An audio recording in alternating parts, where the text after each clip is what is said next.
Here we are again. We're talking about the four postures that we recommend inside the Rayid program, the program of postures as it relates to different constitutional types of irises.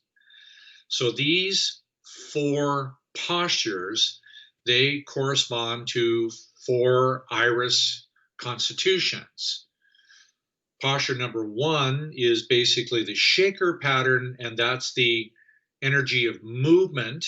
And even though it's coming down, it has its own movement that's upward. Posture number two is around the heart, and that's more of a horizontal perspective because that includes people and emotional situations. Posture number three is posture that's downward, and that's the kinesthetic function. And that's the link into the earth, the body, nature, mineral, plant, animal kingdom.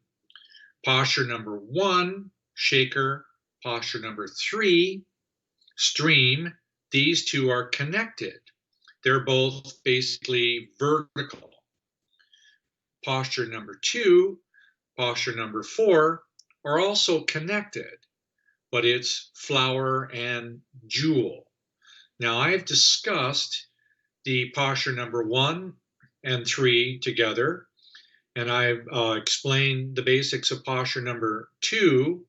I'd like to review it again just a little bit, and then I'll go into posture number four.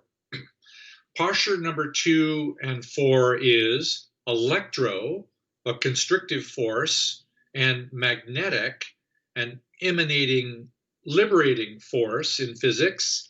These two are opposites, and they produce the experiences of relationships having attractions for each other.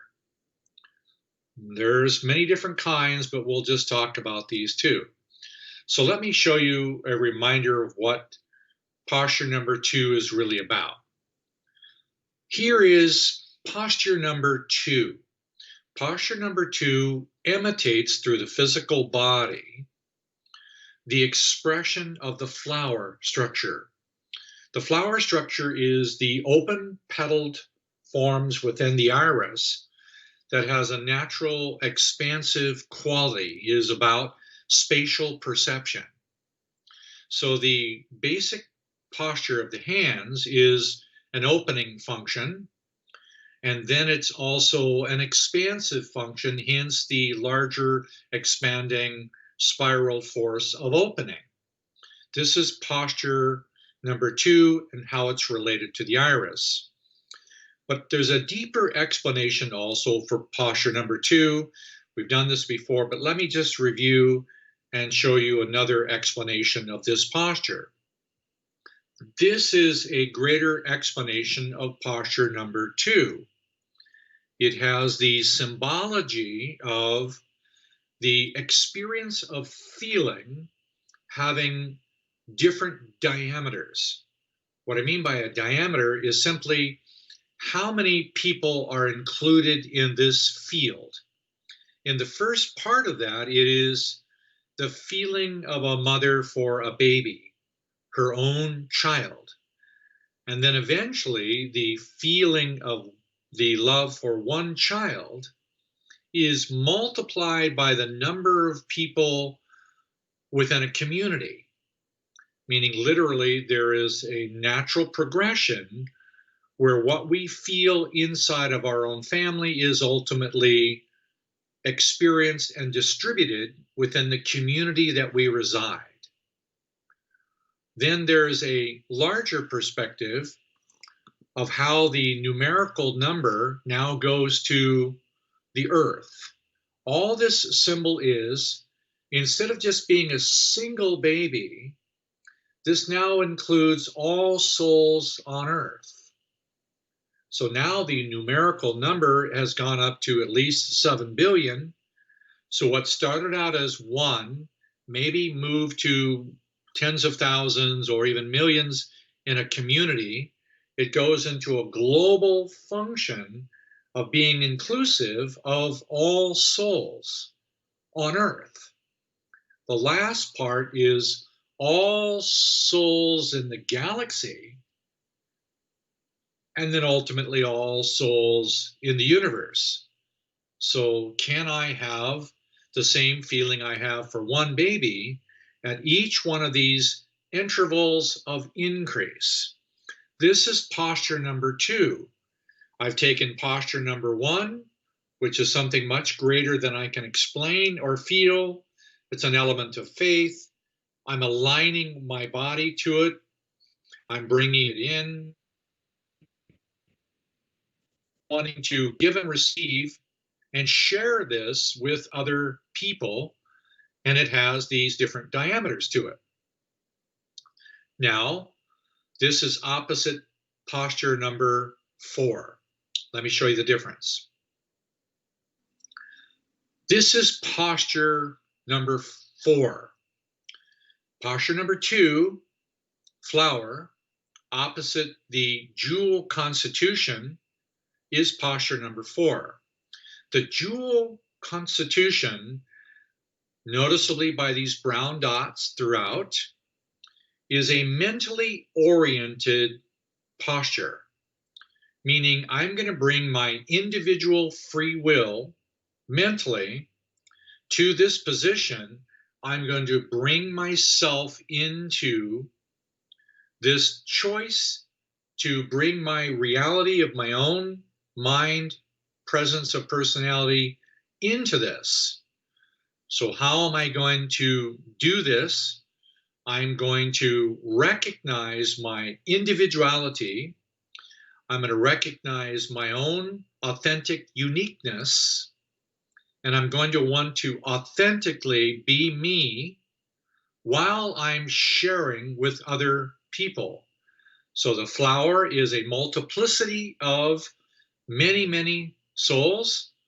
The jewel is the singularity of my relationship to the many. And the important part about this is also how it goes into the experience of the use of the mind. Now, in this picture, the focus of the mind is right between the solar plexus and the heart. And this is the boundary or limits of the mind. The mind is primarily an instrument of free will that operates within a restricted parameter of the senses. So the mind uses the 5 senses, a very limited spectrum, to begin to utilize its own free will.